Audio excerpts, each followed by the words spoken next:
La chaleur était insupportable, le genre d'humidité étouffante qui collait à la peau et donnait l'impression d'inhaler de la soupe.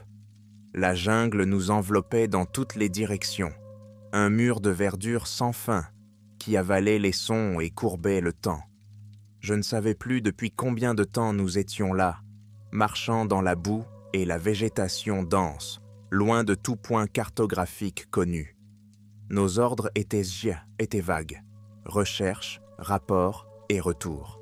Une reconnaissance classique. Le crépuscule approchait lorsque nous sommes tombés dessus. Le soldat Donnelly, notre chef d'équipe, a été le premier à le voir. Au début, il a pensé qu'il s'agissait d'une victime de plus, peut-être un Viet Cong malchanceux ou un pauvre villageois, mais en s'approchant, il s'est figé. Nous avons tous suivi son regard. Le corps gisait froissé dans une dépression peu profonde, à moitié recouvert de feuilles et de matière végétale en décomposition. Mais ce n'était pas un cadavre ordinaire. Sa peau, si on peut l'appeler ainsi, était lisse, d'un gris bleuté, et tendue sur une armature filiforme qui n'appartenait à aucune anatomie humaine que nous reconnaissions. Ses yeux étaient grands, trop grands, globuleux et vitreux, avec de fines veines noires traversant l'iris. Même dans la lumière déclinante, nous pouvions voir des signes de violence. La poitrine était déchirée, les côtes pliées vers l'extérieur comme si quelque chose avait explosé de l'intérieur. Un bras était tordu à un angle anormal et un liquide sombre et visqueux suintait d'une plaie sur le côté. Aucun de nous n'a parlé pendant ce qui nous a semblé être une éternité. « Qu'est-ce que c'est que ça ?» murmure le soldat Kowalski, rompant le silence. Personne ne répondit. La réponse à cette question n'était pas simple. Je me suis accroupi à côté du corps et j'ai instinctivement pris mon carnet de notes, comme si le fait de l'écrire allait donner un sens à ce que nous étions en train de voir. Mais plus je regardais, plus cela devenait surréaliste. Ce n'était pas seulement une victime, c'était quelque chose d'autre, quelque chose qui n'avait rien à faire dans la jungle, ni nulle part sur Terre. L'air autour de nous semblait plus lourd, et je me suis rendu compte que nous n'étions pas seuls. Les arbres, les ombres, ils nous observaient, nous pressaient. La jungle avait toujours été vivante, mais maintenant, elle semblait hostile, comme si la terre elle-même en voulait à notre présence. « Nous devons bouger », marmonne le sergent Ramirez, d'une voix basse mais urgente. « Nous en avons assez vu. » Mais il était trop tard. La découverte de ce corps avait tout changé. La jungle ne nous cachait plus seulement de l'ennemi, elle cachait quelque chose de bien plus sombre. Nous nous sommes tenus devant le cadavre de cette chose comme s'il s'agissait d'un autel, incapable de détacher nos yeux. La prise de conscience s'est faite lentement, mais elle a de frapper chacun d'entre nous comme un coup de poing. Ce n'était pas un accident. Quelqu'un ou quelque chose l'avait tué. Les blessures étaient trop délibérées, trop violentes pour être dues au hasard. Mais pourquoi était-il là, dans les profondeurs de la jungle, sans aucun signe de qui ou de quoi l'avait fait? Le sergent Ramirez est le premier à se ressaisir. « Très bien, assez de regards », chuchote-t-il sévèrement. « Kowalski, Donnelly, montez la garde. Tous les autres, dispersez-vous. Cherchez n'importe quoi, des empreintes, du matériel, n'importe quoi. On bouge dans 5 minutes. » Je savais ce qu'il faisait, prendre le contrôle avant que la peur ne s'installe. Mais la peur était déjà là, rongeant les limites de la raison. Je pouvais la voir chez les autres, les poignées blanches mais de leurs fusils, les regards nerveux vers la ligne des arbres. Quelque chose dans tout cela n'était pas seulement anormal, c'était faux. Je me forçais à bouger, rejoignant les autres alors que nous passions le sous-bois au peigne fin. J'ai essayé de me concentrer, mais mon esprit revenait sans cesse au corps. Chaque partie de moi voulait rationaliser cela. Un animal étrange, peut-être un mutant, mais je savais que c'était de mieux. J'en avais vu assez depuis que j'étais ici pour savoir quand quelque chose ne collait pas. Et cette Cette chose ne collait pas du tout. Puis, nous avons trouvé le deuxième. Le soldat Donnelly a crié à quelques mètres de là, la voix fêlée. Nous nous sommes précipités vers lui, et il y avait là un autre corps, étalé dans la boue comme une marionnette abandonnée. Celui-ci était plus petit, ses traits étaient légèrement différents, mais il restait indubitablement extraterrestre, les mêmes de blessures profondes, la même cage thoracique brisée. Ce qui avait tué le premier avait aussi tué celui-ci. Ramirez marmonna un juron, scrutant la cime des arbres comme s'il s'attendait à ce que quelque chose bondisse sur nous. Nous partons. Maintenant. Cet ordre aurait dû être un soulagement, mais ce n'était pas le cas. Quelque chose avait changé, comme si nous étions tombés sur les conséquences d'une bataille que nous n'étions pas censés voir, et ce qui avait tué ces choses était peut-être encore là. Nous nous sommes formés rapidement, nous déplaçant avec une précision silencieuse à travers les sous-bois. La jungle semblait encore plus sombre maintenant, les ombres plus épaisses. Chaque bruissement de feuilles me donnait la chair de poule. Mon pouls résonnait dans mes oreilles, noyant tout sauf le bourdonnement lointain des insectes et le croassement occasionnel de créatures invisibles. C'est alors que nous l'avons entendu, un bourdonnement sourd et grave. Au début, il était faible, à peine perceptible par rapport au bruit de la jungle, mais il s'amplifiait à chaque pas. Un rythme étrange, pulsant, qui semblait faire vibrer le sol sous nos bottes. « Qu'est-ce que c'est que ça ?» chuchota Kowalski, sa voix à peine audible. Aucun d'entre nous n'a répondu. Nous avons juste continué à avancer, plus vite maintenant, les cœurs battant en synchronisation avec le bourdonnement sinistre. Nous avions l'impression que la jungle elle-même prenait vie et se refermait autour de nous. Puis, les lumières sont apparues. Au début, il s'agissait de lueurs lointaines, comme des lucioles qui clignotaient dans la canopée. Mais au fur et à mesure que nous nous enfoncions dans la jungle, les lumières devenaient plus brillantes, changeant de couleur, des bleus pâles, des verts et des violets, tourbillonnant comme des liquides. Elles flottaient dans l'air, dansant entre les arbres, projetant des ombres étranges qui donnaient à tout un aspect tordu et irréel. Ramirez nous a fait signe de nous arrêter.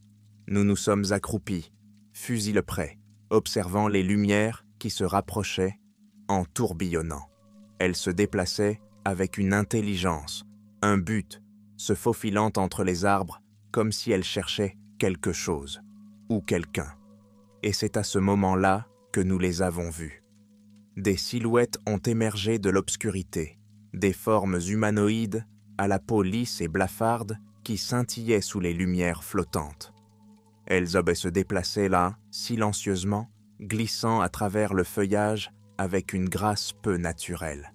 Mais leur visage était faux, blanc sans expression, avec des yeux trop grands et noirs, ne reflétant rien d'autre que les lumières tourbillonnantes. Nous sommes restés figés, cachés dans le sous-bois, alors qu'ils passaient à quelques mètres de nous. Je retins mon souffle, sentant le poids de leur présence peser sur moi. Ce n'étaient pas les mêmes êtres que ceux que nous avions trouvés morts dans la clairière. Non, c'était autre chose, quelque chose de vivant. L'air s'est refroidi à leur passage, un froid intense qui m'a rongé de l'intérieur. Ils ne portaient pas d'armes, mais il n'y avait aucun doute dans mon esprit. C'était à cause d'eux que ces corps gisaient, déchiquetés et brisés dans la boue. Et maintenant, ils cherchaient quelque chose d'autre. Nous avons attendu que les dernières silhouettes disparaissent dans l'ombre avant que Ramirez ne fasse un signe silencieux de la main pour que nous avancions. Chaque fibre de mon être me criait de courir, mais nous avons gardé nos mouvements lents et délibérés. La panique nous ferait tuer ici, et nous le savions tous. La jungle semblait différente maintenant, comme si nous avions franchi un seuil invisible dans un endroit qui n'était pas fait pour nous. L'air était lourd, épais d'humidité, et les lumières sinistres clignotèrent toujours à la limite de notre vision, s'estompant comme des lanternes fantomatiques. Le bourdonnement persistait, vibrant dans mes os, rappelant sans cesse que ce qui se passait ici n'était pas terminé. Les corps que nous avions trouvés avaient monté un avertissement, un aperçu de quelque chose qui dépassait de loin notre compréhension. Mais maintenant, nous étions en plein dedans, et il n'y avait pas de retour en arrière possible. Nous nous sommes déplacés dans le feuillage dense, nous esquivant sous les branches poumbas et enjambant les racines enchevêtrées qui semblaient déterminées à nous faire trébucher. Mes yeux sens étaient en ébullition. Chaque bruissement de feuilles, chaque cri d'oiseau lointain envoyait une décharge d'adrénaline dans mes veines. Je gardais le doigt sur la gâchette de mon fusil, prêt à affronter la suite des événements. Le sol s'inclinait vers le bas en une dépression naturelle, et au centre de celle-ci se trouvait une structure de pierre massive, à moitié enfouie dans la terre. Elle était ancienne, couverte de mousse et de vignes, comme si elle était là depuis des siècles, peut-être plus. Mais le plus étrange était l'entrée, une arche béante taillée dans la pierre, menant à l'obscurité totale. Des symboles étaient gravés dans l'arche, des symboles qui semblaient presque familiers, comme une langue oubliée sur le point d'être reconnue. Mais ils étaient tordus, erronés, impossibles à lire, comme s'ils n'avaient jamais été conçus pour être compris par des yeux humains. Ramirez s'est accroupi près du bord de la clairière, nous faisant signe de rester en position. Mais il était trop tard pour battre en retraite. Le bourdonnement s'intensifiait, devenant plus fort, rythmé par les battements de mon cœur. Puis le sol se déroba sous nos pieds. Un profond tremblement parcourut la terre, et la jungle sembla trembler en réponse. Les arbres se mirent à osciller violemment, les feuilles s'éparpillant dans l'air comme des confettis. Je trébuchais, me rattrapant de justesse à une branche basse. Le bourdonnement ressemblait maintenant au gémissement de quelque chose qui se réveille, d'un long sommeil, quelque chose d'ancien et de furieux. Et de l'arche, une rafale de vent froid souffla, emportant avec elle une odeur de pourriture. L'entrée se mit à briller faiblement, une lumière d'un vert maladif pulsant depuis les profondeurs de la structure. Il s'agissait d'un portail, cela ne faisait plus aucun doute. Quelle que soit dans ces créatures, elles venaient d'ici, et la force qui avait déchiré leur corps était toujours à l'intérieur, en attente. Puis, nous avons vu les corps. Ils étaient éparpillés autour de l'entrée, à moitié cachés sous les lianes, d'autres créatures étranges, mutilées et sans vie. Leurs membres étaient tordus à des angles peu naturels, leurs visages figés dans des expressions d'agonie. Certaines d'entre elles semblaient avoir été partiellement consumées, comme si quelque chose s'était nourri d'elles. Je sentis la bile me monter à la gorge, mais je la ravalais. L'heure n'était plus à la peur. Nous devions nous éloigner de cet endroit, rapidement. Mais le portail avait d'autres plans. La lueur s'intensifia, projetant de longues ombres qui se tordaient comme des êtres vivants. Et dans les ténèbres au-delà de l'arche, quelque chose commença à s'agiter. Au début, ce n'était qu'un son lointain, comme le bruit de quelque chose qui se traîne sur le sol de pierre. Puis ce fut plus fort, plus proche. Les ombres au bord du portail ondulèrent et une forme commença à émerger. Elle était loin massive, 2 fois plus grande qu'un humain, avec un corps grotesque, semblable à celui d'un insecte, recouvert d'écailles noires et luisantes. Ses membres étaient trop longs et se terminaient par des griffes acérées qui raclaient l'or et la pierre, avec un bruit qui me fit grincer des dents. Ces écailles étaient du même jaune phosphorescent que les créatures que nous avions trouvées, mais elles étaient remplies d'une intelligence malveillante, comme si elles comprenaient exactement ce que nous étions et ce dans quoi nous étions tombés. Elle poussa un grognement grave et des gutturales dont le son vibra dans le sol sous nos pieds. L'air s'est épaissi, comme si l'atmosphère s'était retournée contre nous. Nous avons ouvert le feu, par instinct. La jungle a éclaté sous les rafales, staccato des fusils, les éclairs de la bouche du canon illuminant la clairière en éclats orange et jaunes. Mais les balles semblaient traverser la créature, comme si elle n'était pas vraiment là.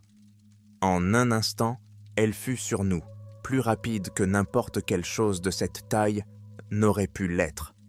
Ramirez fut le premier sien à tomber, l'une des griffes de la créature le transperçant avec une précision terrifiante. Il n'eut même pas le temps de crier. La panique s'installa. Nous nous sommes dispersés, chacun d'entre nous plongeant dans les sous-bois, cherchant désespérément à échapper à l'emprise de la chose. J'entendais les autres crier, leur voix s'élevant dans la terreur, mais je ne pouvais pas comprendre ce qu'ils disaient. Tout ce que je savais, c'est que nous devions nous éloigner de ce portail, quoi qu'il en coûte. J'ai couru, les branches me tailladant le visage, le bourdonnement s'amplifiant à chaque pas.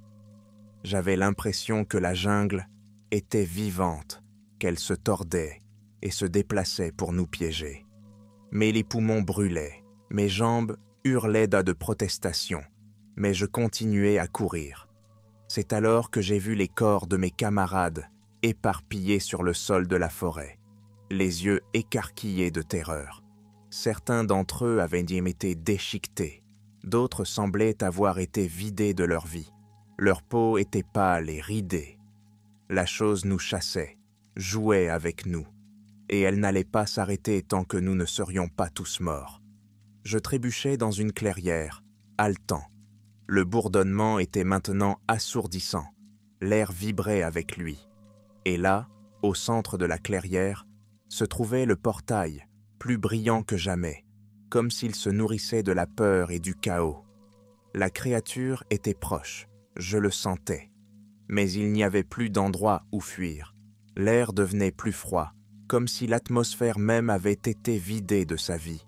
Mes membres étaient l'allée lourd, mes poumons luttaient d'âme pour aspirer l'air épais de la jungle. Tous mes instincts me poussaient à bouger, mais mes jambes refusaient de coopérer.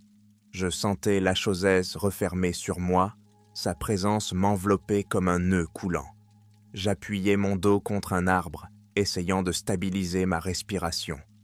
La lueur du portail dans la clairière s'intensifiait, projetant de longues ombres changeantes sur les arbres. La chose jouait avec moi, sachant que je n'avais plus d'endroit où fuir. C'est alors que je la vis, sa forme grotesque se déplaçant silencieusement à travers le sous-bois. Elle se faufilait entre les arbres, ses écailles de noir et lisses captant la faible lumière verte du portail. Ses yeux, brillants comme de l'or en fusion, se sont fixés sur moi. Il savait que j'étais encore en vie. Il voulait savourer la chasse. Je reculais, m'enfonçant dans les racines et les lianes. Mon fusil avait disparu, perdu quelque part dans le chaos. Il ne me restait qu'un couteau de combat émoussé, serré dans ma main tremblante, une défense pathétique contre quelque chose qui semblait imperméable aux balles. La chose se rapprocha, délibérément et lentement, savourant le moment. Elle poussa un grognement grave qui vibra dans le sol, faisant trembler mes os. Je m'arc-boutai, sachant que c'était la fin. Mais quelque chose a changé. Le portail derrière la créature s'est embrasé, plus brillant que jamais, comme s'il avait été complètement réveillé. Le bourdonnement atteignit un niveau de fièvre, vibrant à travers la jungle comme un battement de cœur vivant. La chose s'est arrêtée dans son élan, sa tête se dirigeant vers le portail. Je n'ai pas attendu de voir ce qui allait se passer. Avec toutes les forces qui me restaient je me suis relevé et j'ai titubé vers le bord de la clairière. Ma vision se brouillait et ma tête palpitait d'épuisement, mais je continuais d'avancer. Et c'est à ce moment-là que ça s'est passé. Le portail a explosé dans une explosion de lumière, comme une étoile qui s'effondre sur elle-même. Un rugissement assourdissant a résonné dans la forêt, à la fois mécanique et animal, et la chose a poussé un cri qui m'a fait saigner les oreilles. La jungle était pleine de bruit, des branches qui craquaient, des oiseaux qui criaient, le sol qui se dérobait sous mes pieds. Dans le chaos, j'ai vu ma chance. J'ai sprinté à travers les arbres, mon cœur battant contre ma cage thoracique. Derrière moi, la chose se tordait, prise dans l'attraction gravitationnelle du portail. Elle se débattait contre la force invisible, ses griffes déchirant la terre, mais il était trop tard. Le portail l'entraînait vers l'arrière, récupérant ce qui n'aurait jamais dû s'échapper. Je n'ai pas cessé de courir jusqu'à ce que je sois loin de la clairière. Le bourdonnement s'estompa au loin, remplacé par les sons familiers de la jungle, le gazouillis des insectes, le bruissement des feuilles. Mais je savais que je n'étais pas encore en sécurité. Je me suis effondré près d'un ruisseau. Haletant, tout mon corps me faisait mal et mes vêtements s'étaient trempés de sueur et de sang, le mien et celui des autres. Je suis resté allongé pendant ce qui m'a semblé être des heures, écoutant les bruits lents et lointains de la jungle, à l'affût de tout signe indiquant que la chose m'avait suivi. Mais il n'y avait que le silence. Je suis rentré à la base à l'aube, franchissant les portes comme un fantôme. Les autres soldats m'ont regardé, leur visage pâle de choc, mais personne n'a dit un mot. Je savais ce qu'ils pensaient, il était censé être mort. Quelques minutes plus tard, on m'a fait entrer dans une salle de débriefing. Le colonel Myers était assis en face de moi, l'expression froide et indéchiffrable. Un homme en costume noir se tenait à ses côtés, une mallette posée sur la table. Sa présence était troublante, comme s'il n'appartenait pas à ce monde. Ou peut-être qu'il y appartenait, et c'était là le problème. « Que s'est-il passé là-bas » demanda Myers, le ton tranchant. « Je leur ai tout raconté, le portail, les corps, la chose qui nous avait chassés. Je n'ai rien laissé de côté. Il n'y avait aucune raison de mentir. Il devait connaître la vérité. » L'homme en costume noir resta silencieux pendant tout mon récit.